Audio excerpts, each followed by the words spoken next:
अस्सलाम वालेकुम व्यूअर्स। आज की वीडियो में जी 2TR 2.7L इंजन है दोस्तों, जो कि टोयोटा हाइलक्स, टोयोटा हाईएस और Toyota Fortuner, Toyota land cruiser और उसके अलावा भी काफ़ी गाड़ियों में आता है।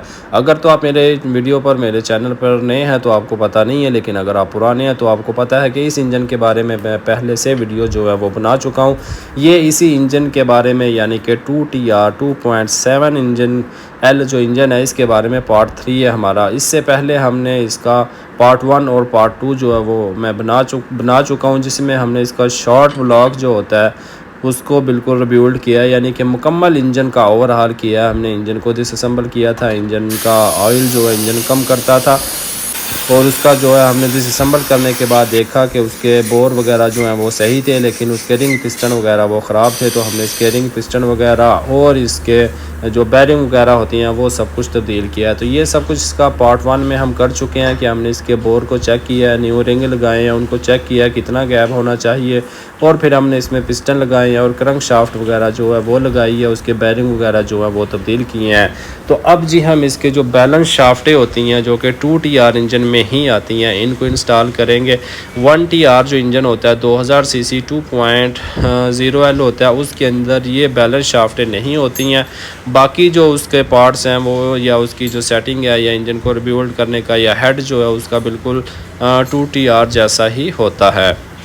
तो जो उसका जी टाइमिंग चैन कवर है वो भी बिल्कुल देखने में 2TR जैसा ही होता है 1TR का भी, लेकिन उसमें फ़र्क होता है। आप उसको 1TR का 2TR को और 2TR का 1TR को नहीं लगा सकते हैं। तो ये जी हमने इसकी बैलेंस शाफ्ट दोस्तों इंस्टॉल की है। बैरिंग इसके पहले से लगे हुए हैं, यानी कि हमने वो चेंज नहीं किए हैं। पुराने वाले बैरिंग जो हैं वो ही सही हैं। तो हमने सिर्फ रिमूव किया था देखने के लिए कि बैरिंग ख़राब तो नहीं है और शाफ्टें डैमेज तो नहीं है। तो ये सारा कुछ बिल्कुल ओके है, ये इसलिए अब हम इसके पुराने जो हैं वो ही लगा रहे हैं। तो लगाने से पहले जी अच्छी तरह से इंजन ऑयल जो है वो लगा लें, और उसके बाद आप देख सकते हैं आपके जो उनकी जगह है बिल्कुल एक फ़िक्स जगह है जहां पर उन्होंने लगना होता है। उसके अलावा वो दूसरी जगह पर इंस्टॉल नहीं हो सकती हैं, ना उनके बोल्ट जो हैं वो अपनी जगह पर आएंगे।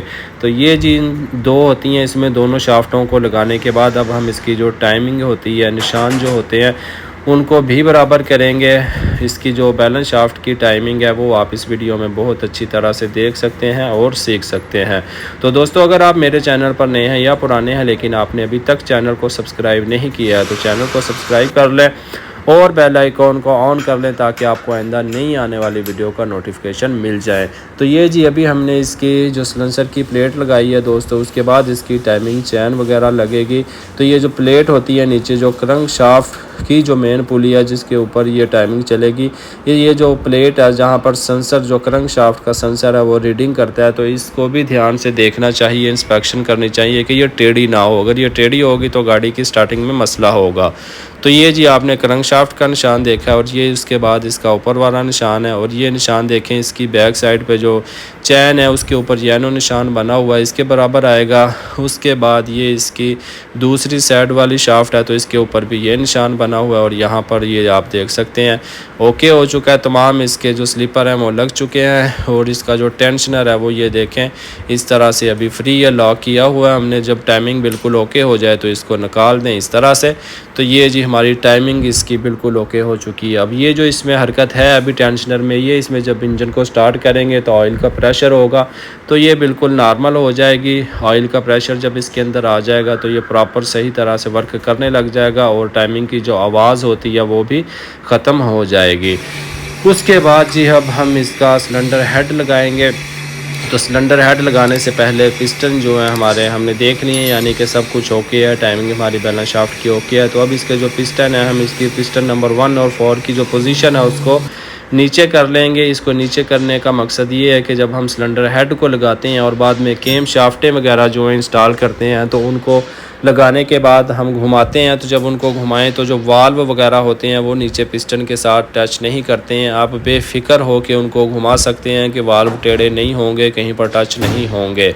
अगर आप पिस्टन 1 या 4 या किसी भी पिस्टन को टॉप पर ही रहने देते हैं तो वो वाल्व उसके साथ टच करेंगे और वो टेढ़े हो जाएंगे। तो उसके बाद जी अब हमने सबसे पहले इसमें हेड गैस्केट लगाई है। तो गैस्केट की जी ये आप सील चेक कर लें, ये इस तरह से बिल्कुल थोड़ी सी सिलिकॉन जो है उसके नीचे और ऊपर की साइड पर लगानी है हमने, जहाँ पर इसका टाइमिंग चैन कवर मिलता है और जहाँ पर इसके हेड और ब्लॉक का जो जोड़ होता है वहाँ पर ये सिलिकॉन आप लगाएं। इंशाल्लाह आप लगाएंगे तो आपको इसका जो रिज़ल्ट है वो मिलेगा कि आपका कभी भी टाइमिंग चैन कवर जो है यहाँ से इंजन ऑयल लीक नहीं करेगा। हमेशा आप किसी गाड़ी का इंजन ऑयल लीक होता देखेंगे तो वो सबसे पहले उसके इसी साइड से या इसी जगह से जहाँ पर हेड और ब्लॉक मिलता है यहीं से इंजन ऑयल जो है वो लीक होता है। अगर आप कारीगर हज़रात हैं तो आपको इस बात का बहुत अच्छे से अंदाज़ा होगा। तो इसलिए ये सील यहाँ पर लगाना बहुत ज़रूरी है, इससे इंशाल्लाह कभी भी ऑयल यहाँ से लीक नहीं होगा। उसके बाद क्योंकि जब टाइमिंग चैन कवर लगाते हैं तो उसमें भी मैंने आपको बताया हुआ है कि यहाँ पर सिलिकॉन किस तरह लगाते हैं। मज़ीद इस वीडियो में आप सीख सकेंगे जब हम इसका टाइमिंग चैन कवर लगाएंगे। तो हेड हमारा इस तरह अपनी जगह पर फिक्स हो गया। उसके जो लॉक होते हैं जो कि सेंटर करते हैं वो भी हमारे लगे हुए थे, उनका भी ख्याल रखना चाहिए। तो सिलेंडर हेड जो है वो इस तरह बिल्कुल सीधा लग चुका है और इनके बोल्ट जो हैं अब हम इनको इंस्टॉल करते हैं और इनको टार्क्यू की मदद से टाइट करते हैं। तो हेड के जो बोल्ट्स हैं जी इनको लगाने से पहले अच्छी तरह से ऑयल लगा लें और हर बोल्ट के अंदर एक वाशल होती है, उस वाशल का भी ख्याल रख लें कि वो आपने इंस्टॉल की है और उस वाशल को लगाना ना भूलें। तो अब जी हम तमाम बोल्ट्स को पहले बिल्कुल बंद करेंगे, उसके बाद इनको हम टाइट करना शुरू करेंगे। तो दोस्तों उम्मीद करता हूँ आप वीडियो में से काफ़ी कुछ सीख रहे होंगे। तो वीडियो को लाइक करना ना भूलें, कमेंट्स में अपनी राय का इजहार ज़रूर करें। अगर आपको किसी बात की समझ नहीं आती है तो आप कमेंट्स में पूछ सकते हैं, आपको फ़ौरन रिप्लाई किया जाएगा। तो मेरे चैनल पर भी तमाम इंजन की रिबिल्डिंग और डिसअसेंबल वीडियोस जो है मौजूद है। अगर आपने अभी तक चैनल को सब्सक्राइब नहीं किया है तो चैनल को सब्सक्राइब कर लें। अगर आप वाकई ही कुछ सीखना चाहते हैं तो, क्योंकि मैं कोई भी गलत बात जो है या फजूल बात जो है वो तो अपने चैनल पर अपलोड करता नहीं हूँ। जो सही बात होती है यानी कि बिल्कुल करेक्ट वे पे जो एक नुक्ता होता है या जिस तरह मैं अपना काम करता हूँ वही आपको दिखाता हूँ और वही आपको सिखाता हूँ ताकि आप सीख सकें, देख सकें, आपको अवेयरनेस हो कि आप किस तरह से काम कर सकते हैं। तो ये जी इसका स्टेप 1 है दोस्तों। स्टेप 1 में हमने इसका 39 Nm का जो टार्क्यू है वो करना है, यानी कि स्टेप 1 में हमने 39 Nm न्यूटन मीटर इसको टाइट करना है टार्क्यू की मदद से। तो दरमियान वाले जो बोल्ट्स हैं वहाँ से हमने टाइट करना शुरू किया है और आप देख सकते हैं। उसके बाद हम क्रॉस की शक्ल में एक बोल्ट उस तरफ से टाइट करते हैं और दूसरा बोल्ट जो है दूसरी तरफ से टाइट करते हैं तो बिल्कुल बाहर की तरफ जाते हैं। तो ये जी हमारे बोल्ट जो हैं उनको 39 Nm पर हमने एक दफ़ा टाइट कर दिया। अब उसके बाद जी अब हम इसमें स्टेप 2 है। स्टेप 2 में दोस्तों हमने इसका 90 का जाविया बनाना है। ये मैंने तमाम बोल्ट्स को कंफर्म कर लिया है कि सारे टाइट हो चुके हैं। आप भी तसल्ली कर रहे हैं अच्छी तरह से कि कोई स्टेप भी जो है वो मिस नहीं होना चाहिए। तो अब जी स्टेप 2 है हमारा। स्टेप 2 में हमने 90 का जाविया बनाना है। वो आप देख सकते हैं कि किस तरह से बना सकते हैं, बिल्कुल ईजी है। अगर आपके पास जाविया नहीं है या जाविये वाला टार्की नहीं है आपके पास तो ये देखिए आप अंदाज़े से बिल्कुल आसानी से जो है 90 का जाविया बना सकते हैं। बिल्कुल सीधा इस तरह से अंदाज़न आप की को रखें और उसको अपने सामने ले जाएं खींच के, तो आप जाविया जो है 90 का आसानी से बना सकेंगे।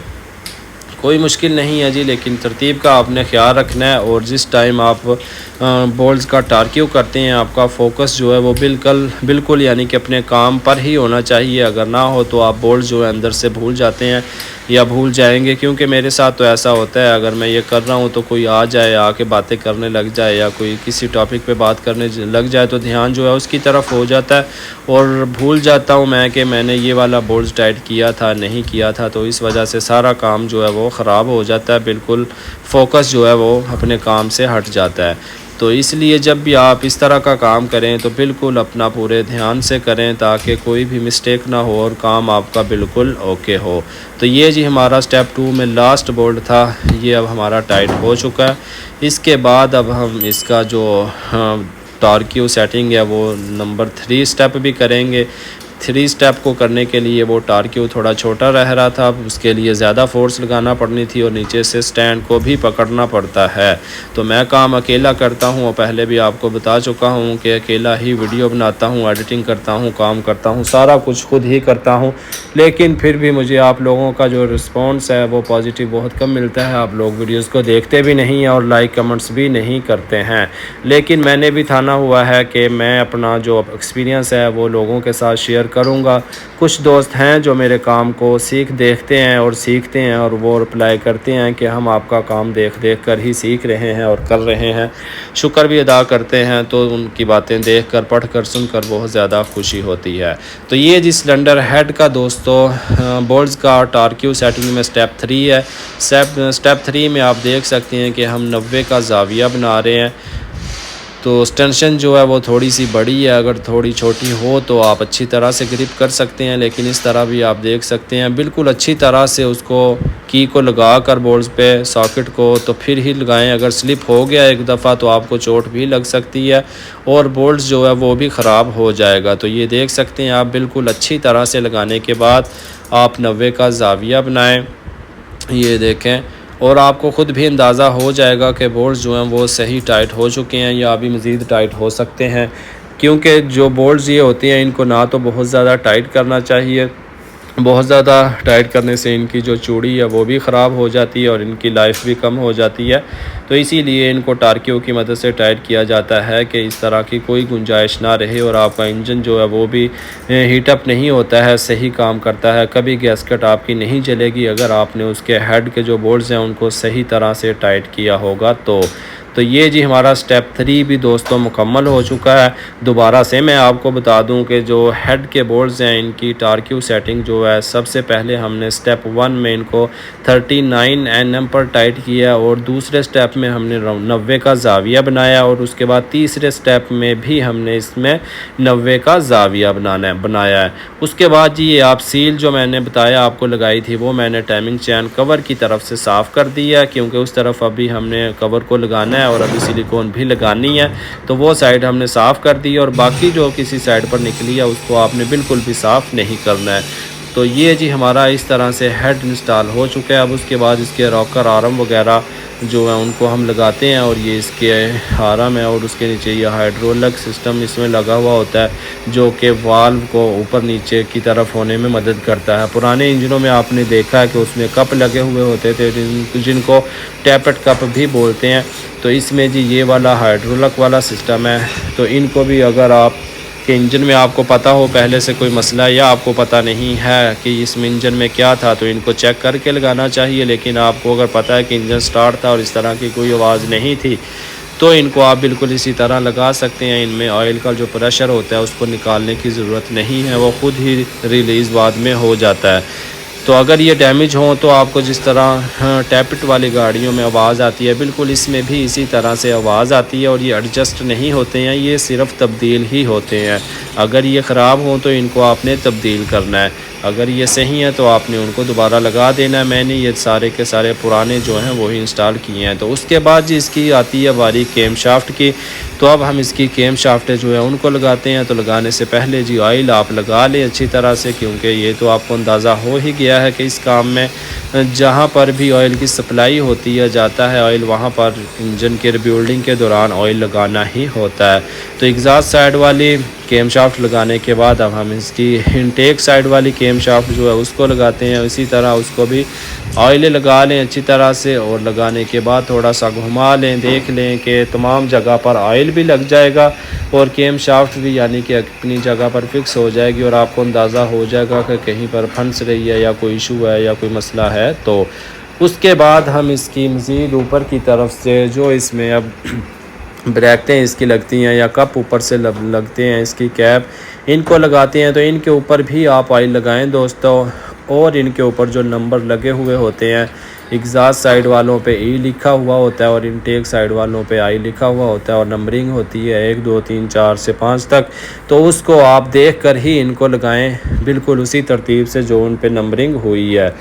तो जी इसके बाद इस इंजन में केम शाफ्ट के ऊपर ऑयल स्प्रे करने के लिए उसमें ये पाइप लगा हुआ होता है।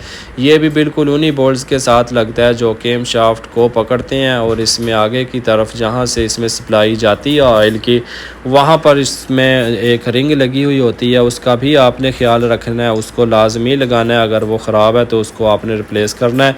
तो मैं तो क्योंकि मुकम्मल गैसकट किट तब्दील कर रहा हूँ तो इसलिए उसमें हर रिंग जो है वो मौजूद है। मैं तो बिल्कुल न्यू लगाता हूँ, लेकिन ये आप लोगों को बता रहा हूँ कि अगर वो मिस हो और अगर वो ख़राब हो तो उसको आपने बिल्कुल ज़रूर लगाना है, क्योंकि अगर वहाँ से प्रेशर लीक हो गया ऑयल का तो केम शाफ्टों के ऊपर ऑयल जो है वो सही तरह से प्रेशर से स्प्रे नहीं होगा। इस तरह से आपकी केम शाफ्टें बाद में डैमेज हो जाएंगी। तो ये जिस तरह से पाइप हमारा जो है अपनी जगह पर अब आ जाएगा या आ गया है, तो अब इसके जो बोल्ट्स हैं हम इन सब को लगाते हैं, और साथ ही हमारी जो केम शाफ्टें हैं वो भी सब की सब जो है इस तरह से टाइट हो जाएंगी। तो उसके बाद जी दोस्तों इसका VVTi गियर है, ये इसमें इसका चैन का स्लीपर है, ऊपर वाला डैम्पर, इसको भी लगाएं। ये भी अगर आप इंजन का काम कर रहे हैं तो इसको ज़रूर देखें कि ये बिल्कुल ख़राब तो नहीं है, डैमेज तो नहीं है, इसको आप तब्दील कर रहे हैं। अगर ना भी करें तो इसको आप बाद में भी वाल्व कवर खोल कर भी तब्दील कर सकते हैं, लेकिन जो नीचे वाले स्लीपर होते हैं मेन स्लीपर, उनको तो बिल्कुल तब्दील कर देना चाहिए, क्योंकि उनको आप टाइमिंग चैन कवर वगैरह खोले बगैर तब्दील नहीं कर सकते हैं। तो ये जी हमारे इस तरह से बोल्ट्स जो हैं अब टाइट हो चुके हैं। अगर आप इन बोल्ट्स का भी टार्क्यू सेटिंग वगैरह देखने चाहते हैं तो वो वीडियोज़ रिपेयर मैनुअल की भी चैनल पर पहले से मौजूद है, तो उनको आप विज़िट कर सकते हैं, क्योंकि वहाँ से आपको हर बोल्ट्स का टार्क्यू जो है वो मिल जाएगा। तो ये जी इस तरह से यहाँ तक हमारा काम जो है वो मुकम्मल हो चुका है। अब हम इसका जो VVTi गियर है उसको इंस्टॉल करेंगे, और उसके बाद आज की वीडियो में तो हम मुकम्मल इंजन को तैयार नहीं कर सकेंगे, और बहुत ज़्यादा वीडियो लंबी हो जाने के बाद आप लोग इतनी लंबी ज़्यादा वीडियो को देखते भी नहीं हैं। तो बाकी काम हम नेक्स्ट वीडियो में करेंगे।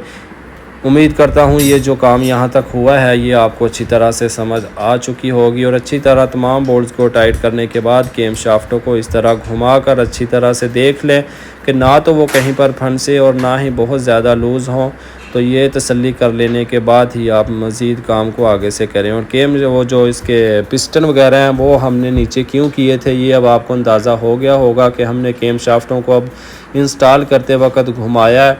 मज़ीद अभी हम जब इसकी चैन की या टाइमिंग की सेटिंग करेंगे तब भी इनको घुमाएंगे, तो इस तरह से वाल्व जो होते हैं वो पिस्टन के साथ टच नहीं होते हैं, तो काम आप इस तरह आसानी से और सही कर सकते हैं। तो लॉक इसका जी VVTi का लगाने के बाद इसका जो ये बोल्ट है 17 mm का, इसको अच्छी तरह से टाइट कर दें। इसको टाइट करने के बाद अब हमारा आगे से काम है कि हमने इसकी टाइमिंग की जो सेटिंग है, टाइमिंग चैन वगैरह वो करनी है, वो हम अब करेंगे नेक्स्ट पार्ट्स में। आज की वीडियो में यही इन्फॉर्मेशन थी। उम्मीद करता हूँ वीडियो आपको पसंद आई होगी और आपको काम की भी समझ आ गई होगी। तो वीडियो को लाइक करना ना भूलें, कमेंट्स में अपनी राय का इजहार ज़रूर करें। अगली वीडियो में ये सारा कुछ करेंगे हम। उम्मीद करता हूँ आपको आने वाली वीडियो का इंतज़ार रहेगा। अल्लाह हाफिज़।